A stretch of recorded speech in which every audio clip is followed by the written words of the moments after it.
Hi, இதுதாங்க purple யாம். இது வந்து ஏர் பொட்டேட்டோங்க. இங்கே பார்த்தீங்களா, பர்பிள் கலர் பீட்ரூட் கலரில் இருக்குது பார்த்தீங்களா. இது உடம்புக்கு ரொம்ப நல்லதுங்க. ஆன்டி ஆக்சைடு அதிகமாக இருக்குது.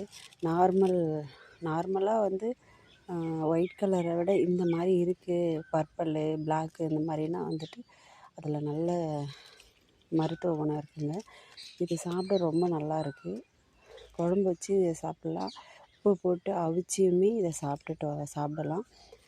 நம்ம ஊர் சைடில் வந்து அதிகமாக வந்துட்டு பெருவள்ளிக்கிழங்கு இந்த மாதிரிலாம் இருக்கும். வெட்டவள்ளிக்கிழங்கு கொடியில் காய்க்கிறதும் பார்த்துருப்போம்.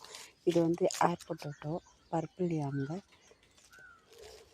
இது கீழேயும் கிழங்கு வைக்கும், கொடியிலையும் கிழங்கு வைக்கும். இது கொடியில் வச்சுருக்கு. இப்போது நம்ம கார்டனில் இருக்குது.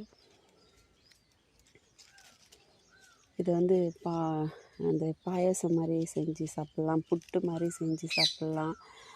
அவிச்சு சர்க்கரை போட்டு பசங்க சாப்பிடுவாங்க, கொடுத்தா நல்லா.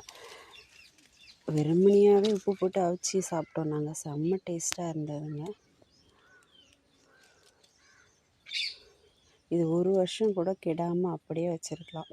நம்ம கார்டனில் வளர்த்து வீட்டில் வச்சுருக்கோம் அப்படின்றப்ப எப்போயாச்சும் காய் இல்லை அப்படின்னா எடுத்து கடகடன்னு இதை போட்டு குழம்பு வச்சிடலாங்க. எங்கள் அம்மா செய்வாங்க, அதுலேயே சாப்பாடுமே சாப்பிட்றலாம். அவ்வளோ சூப்பராக இருக்கும்.